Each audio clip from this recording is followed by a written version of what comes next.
Hello, and welcome to another edition of Day Drinking with Kevin. I'm your host, Kevin McGuire. And today, Day Drinking with Kevin is going to go on the road, virtually, to one of my favorite wineries in Carneros in Sonoma, Viansa. We're going to be talking to one of the co-owners of Viansa, Chris Sebastiani, about what it was like to grow up in a winemaking family and some of the challenges he and his brother have faced since they took over the winery 2 years ago. I can't wait to hear his stories. So let's go on the road with Day Drinking with Kevin. Well, Chris, thank you so much for taking the time to speak with me today. When I started this YouTube channel, there was a handful of wineries that I knew I absolutely had to talk to, and Viansa was at the top of my list. I don't know a trip that I've taken to Sonoma where I haven't brought friends or relatives or guests to your winery because it is just so amazing. So Viansa's been open since 1990, right? Over 30 years. That's right. You're the fourth generation in your family to be in Sonoma, and it must have been quite a ride to be in a wine family and to grow up in the wine business, huh? Oh, Kevin, thank you very much for having me on. It's a pleasure to be here. It's a pleasure to share good wine, good vibes, and Viansa with whoever is watching. So quite a wild ride. Like you said, so many of us lately have been on a roller coaster. We've been on a roller coaster for multiple generations here as a family. And then we've had some interesting harvests in the past few years, but going back even further than that, you wind the clocks back to the late 1800s. You see my great-grandfather, Sommelier Sebastiani, immigrating from northern Italy, making his way to California and starting one of the first 5 wineries in California, one of the closest wineries to the plaza in Sonoma. His son, August, was one of the founding fathers of the region, built most of the town of Sonoma back then, kept his team working during Prohibition, during the Great Depression, by making sacramental wines and medicinal wines, and then building a lot of the buildings that made the town of Sonoma what it is today, including the theater, which still bears the name, around the plaza in Sonoma. That winery in the 70s, 60s, and 70s was the second largest winery in the US. Back then, it was all about retail distribution, the right shelf placements, the right restaurants. This idea of Napa and Sonoma as a destination hadn't fully developed yet and was just kind of starting towards the late 70s and early 80s. And then in 88, Dad decided to leave the Sebastiani Vineyards, and he and my mom, Vicky, left and started Viansa. And that's what the name Viansa stands for, is Vicky and Sam. Oh, okay. Yeah, it was a cocktail napkin idea. In the late 80s, there were already quite a few wineries in the area, so they were getting creative, and they came up with a fanciful name that symbolizes this idea of Italian Tuscan heritage and celebration. And so they created Viansa in the image of our family's Tuscan Italian heritage and this idea of the Tuscan table, which is this concept of gathering and merriment and great food and great wine and just enjoying your company and enjoying the wine and the food around you. And so they built this hospitality-focused winery back in, we bought the property in 88, and like you said, we opened the doors in 90 up on the hilltop here in Sonoma. And that was right at the beginning of the wave of Sonoma Napa as a destination, as a visitation place. And they saw this trend coming. They really laid into the story of this Italian heritage, and they hit it at the right time. And Viansa to this day still is only direct to consumer. So the only place you can get Viansa wine is here on site, our website, or our wine club, of course. And we really laid into this sense of place. I'll walk outside here and show you the view. It's an absolutely stunning day today. It's windy, which sometimes it gets out here in Carneros. But you being a master of wine know better than I how the Carneros climate affects the grapes we grow here and the hospitality out on our patio here. So you'll see if it gets a little windy when I walk out here, just wave at me and I'll duck back in. But you're live here in the tasting room, and you can see behind me here's our main marketplace. One of the things that Viansa is always a big proponent of is not only this Tuscan culture of wine and food, but also Tuscan apparel and gift giving. So it's pretty sparse right now, only because we've been shut down, brought back, and shut down again over the last year. So retail hasn't been a huge focus, but food still is. And you can see our deli back here. It's kind of quiet. We're actually closed today and Wednesday, Tuesdays and Wednesdays until April, until we see that long distance traveler kind of come back to the area.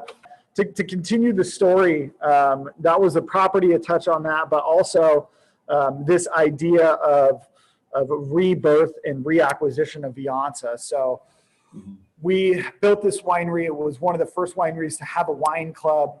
We were one of the first to really lean into this authentic Tuscan winemaking and food and family. Very, very innovative and entrepreneurial in our spirit here.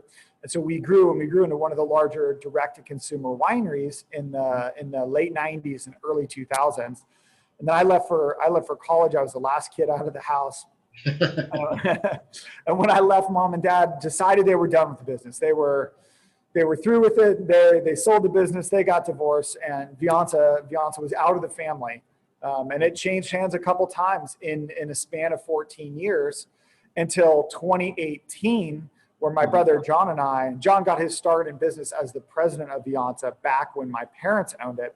Okay. And he and I, fast forward 14 years, saw an opportunity to bring the winery back. So it's now back under family control since August of 2018. We've had some pretty interesting time since then for the wine industry, but we're coming back to life right now in a big way. So California's opening back up. We've had a significant increase in tourism and a significant reduction in COVID and all the things. So it's great to be back. You saw the label there. We redesigned, we rebranded.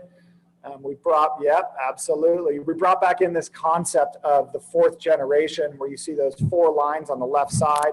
That represents the 4 generations of the family. Okay.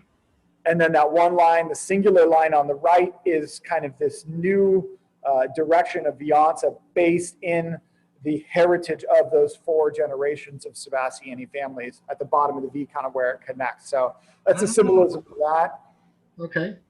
And then each label has a unique piece of artwork, marble paper artwork, which is designed by a 6th generation marble paper artist out of Florence, a young lady by the name of Maria Giannini. Wow. She's the first female to ever run her family business. She's a 6th generation artist, artisanal marble paper artist, excuse me. Sometimes that one's a mouthful. And the idea that we connected with her is to draw through this concept of multi-generational craftsmanship. That's the way that we make wine here. That's the way that we host and we run our business. And that's the same thing for her. So this business partnership represents that. She also makes beautiful artwork and makes beautiful labels. So that's what you're looking at on the bottom. That I didn't know that. That's incredible. So for my day drinkers out there, when you go to Viansa in Sonoma and you're driving towards the winery and the tasting room, it's up high, and I believe you call that like the summit or something like that. And when you get there, you feel like you're driving into like an old Italian villa, and you open the door and immediately your nose gets hit with smells of charcuterie and fresh made cheeses and other things. And then you go up to the tasting table and they greet you like you've been part of the family for 40 years, Chris. And that's one of the things that I really, really like is they treat you like family. And it's not drink this, step to the right, like some wineries out there, but they take the time to describe the wines and the history of the winery. And then if that wasn't enough, you go outside and you're sitting on the terrace and you're overlooking these magnificent vineyards. And I think it's one of the most fantastic sites in all of Sonoma. I don't know how you ever go home. I would sit there on the terrace drinking good wine all the time. I mean, that's what winemakers do, right? That's all we do. Right. That's pretty much it. Yeah. Any of the other real work stuff, there's somebody else to do that. We just drink wine and enjoy the view. Yeah. So that concept of family is so near and dear to us. Mm-hmm. Everything about this business is about family, whether it's, the family, the team, the staff that works here. We're all a family on site here. All of our club members, I'm renaming the club to Amici di Famiglia, which means family friend. Mm-hmm. Very much so, this concept of being together with loved ones and cherished ones, and being around those that you want to be around, and to be treated special. So it's wine countries sometimes has gotten so far away from that. There are so many places where you go and you're in a cattle call and it feels like you're just another number, but we try to foster a different experience here. And the food and the deli is a very important concept. We have a wood fire pizza oven too, which is very sensory focused experience when you get here. I'm moving that and creating a whole outdoor kitchen. Yeah, and I'm bringing back a multi-course meal featuring these delicious in-house made Italian foods. So you'll be able to mid-April, come to Viansa and sit down and have a culinary experience at your table or at the bar or on the lawn picnicking. We're so family friendly here that we love kids, we love dogs. We encourage people to come here and bring their entire family and spend the whole day with us. And you truly can, because you can have multiple different foods here. You can have multiple different meals. And then you get to enjoy wine throughout the day too. And you can start with the rosé or the bubbles, go in through the Pinots that are grown here on the estate, which are beautiful, and then cap it off with a lovely Sangiovese, a Cab Franc, or a new Super Tuscan that's going to be coming out this year. Oh, I can't wait. Yeah, so we've got some great wines in the pipeline. Primitivo is going to be launched in the next month. Okay. Kevin, you're a club member, so you'll see that go live. That's going to be a club only, a Famiglia only wine. Those are the vines that Dad planted with our neighbor Jordan Smith. We haven't made that wine here in 15 years since the winery was sold, and I brought those wines back in and was able to make them with the new winemaker. And I just tasted them this week, and they're phenomenal. When I say they, I mean that one and the Barbera that he planted with the Cundy family, the farming side of the Cundy family up in Sonoma Mountain. So we're able to bring some of these really cool Italian varietals back. The ones that we're unable to make a ton of just because of the vineyard limitations, we keep those in our Famiglia and our club only, of course, so we have special access to our friends and our family there. But that doesn't mean there's any shortage of great wine here available to everyone. The Sangiovese that you have in your hand is a great example of that. Oh, you've already opened it. It's even better. So Chris, yeah, this show is called Day Drinking with Kevin, so there's no wrong time to have a good bottle of wine. So, speaks to my heart. In listening to your story, and I didn't know all of this. Your family got away from wine. Your parents got divorced, and yet you still went back and you and your brother reacquired the winery. And I know from all of the family that's so important, but wow, what a commitment. But I can tell through your eyes and through your facial expressions and through your passion that the winery is going to succeed, because if the person at the top is that passionate about what they're doing, it's no wonder that everybody that works for you feels the same way. I'm sure it's kind of like just contagious for everybody there. And it doesn't hurt that you have a beautiful place to work and a wonderful group of people that you're working with, for sure.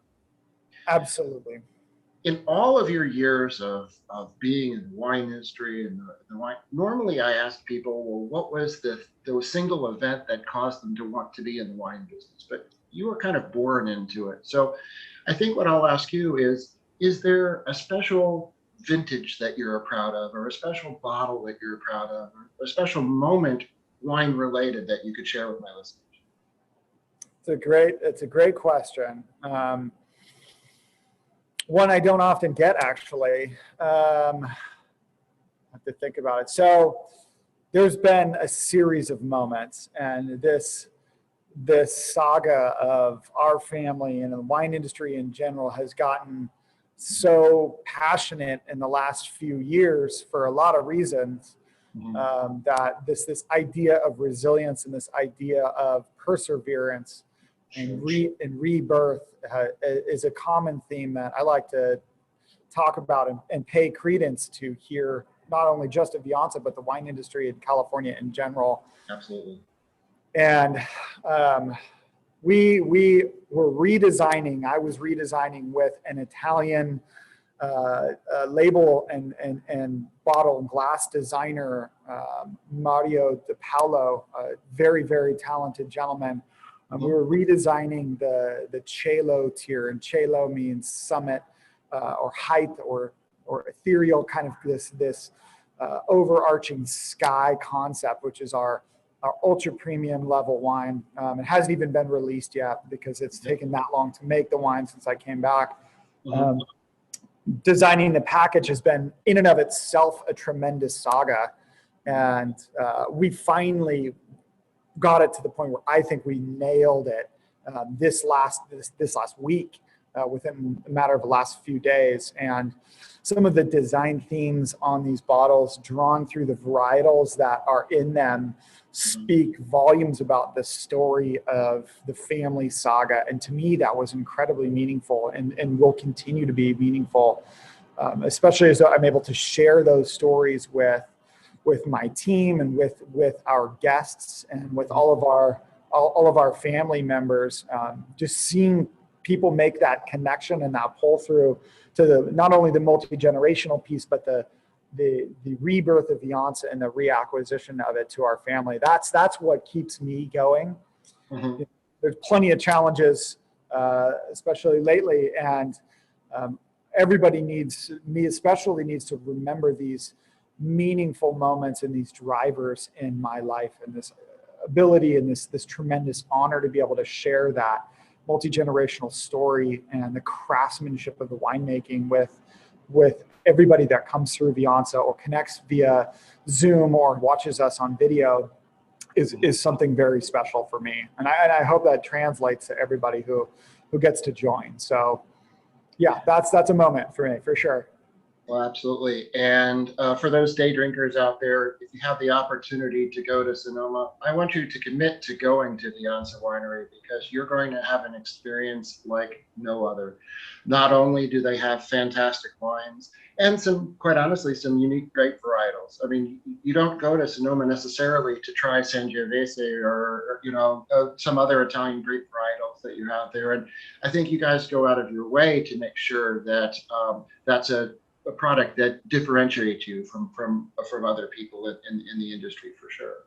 Even though Sonoma was founded by Italian immigrants, as your family knows, for sure. Now, you guys were originally from Tuscany, right? Yeah, so a town called Lucca. Yes. Yeah. I actually got a chance to visit Tuscany right before the pandemic hit. Lucky you. Man, you can't sit down to tie your shoes without somebody putting a plate of food and a good glass of wine in your hand. And I think it's that Tuscan background that translates itself so wonderfully to Viansa. And having talked with you, I understand the importance that you put on family, and not only a family within the Viansa family, but the family members of the people who come to visit, and that comes across in every level. Let's face it, 2020 was a hard year for everyone, and California more so than most. Not only were there the fires and the pandemics and all of the other things that were going on. How is Viansa? Has it adapted to these things, and how is it going to come out of that stronger than before? It's a great question. One question that everybody in California, at least Northern California, has to figure out an answer to, right? 2020 has been extremely challenging. We've been fortunate from a sales standpoint, from a consumer standpoint, to have this incredibly loyal club member, Famiglia member base that has supported us through the hard times, and that we've been nothing but incredibly appreciative of. You look at the wine, you heard the statistic, I'm sure, the wine consumption in the market was up 60% in the first 2 months of COVID, and understandably so. I mean, anybody listening with kids that had to quarantine at home with kids, it's like, I get it. I'm going to drink all the wine I can find. That carried us through that, and e-commerce and digital sales was a tremendous success for us. But as you saw in that very windy brief segment earlier, we have a big property here, so every day that it's not open and not full is not a great day, and not sustainable in the long term. But we've been able to get through it thanks to our loyal customers. From a sales standpoint. Now, from a production standpoint, which is another important dynamic, we've basically hedged our production. So there's no dancing around it. 2020 was not a great harvest in this area. We had some fire and smoke influence that was pretty ubiquitous to the area.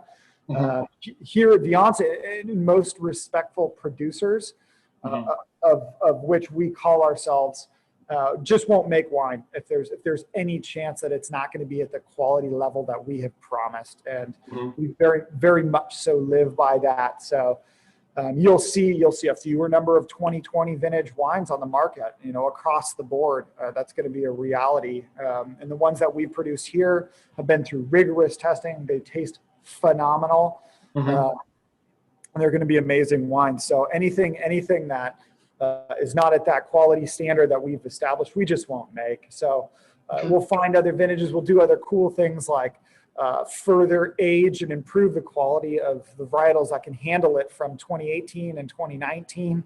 So you see a wider array of wines from those other vintages.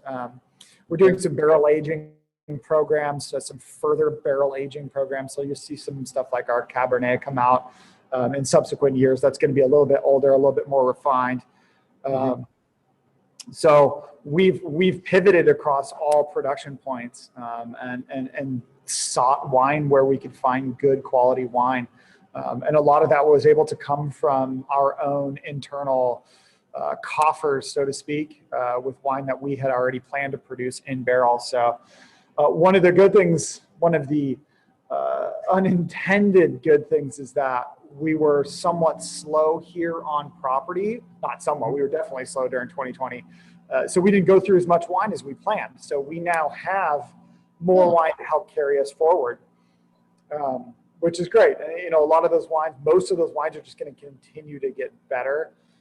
In California, we're producing and releasing relatively young wines because that's kind of the style Californians make wine in. So we've got some room to age there. So you'll see some better and better wines as time goes by.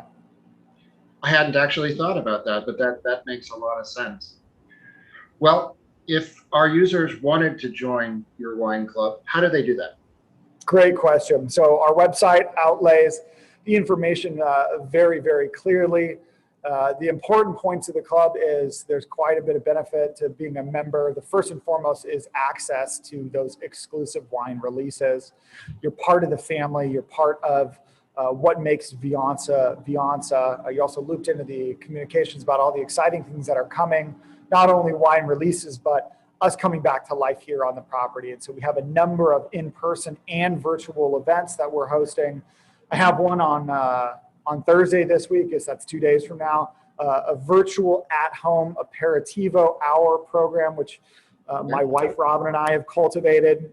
We're recreating recipes from Mom's cookbook and pairing them with wines, cooking them live on Zoom with an interactive audience. It's at home, it's raw, it's live, but it's also a lot of fun. We get to laugh together, drink together, cook together, make mistakes cooking together. We all have a great time. So that's just one of the things that is involved with the club as the benefits. You also have discounting and all those other things, but you're really part of the family here. So go online and take a look at that if you're interested in learning more about it. It's a pretty diverse club. We've got different structures, different shipments, different tiers, no fees. It's not a fee-based club, so it's just a commitment to buy wine. and you can fully customize it. So if you want all Sangiovese, you can have all Sangiovese, and it's discounted, so it's even better. So Fantastic. Chris, thank you for taking the time to speak with me today and to our users. And I wish you and Viansa all of the best in the future.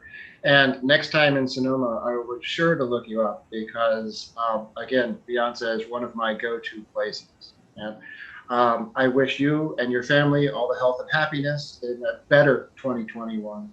And to all of my day drinkers out there, I want to thank Chris for his time today.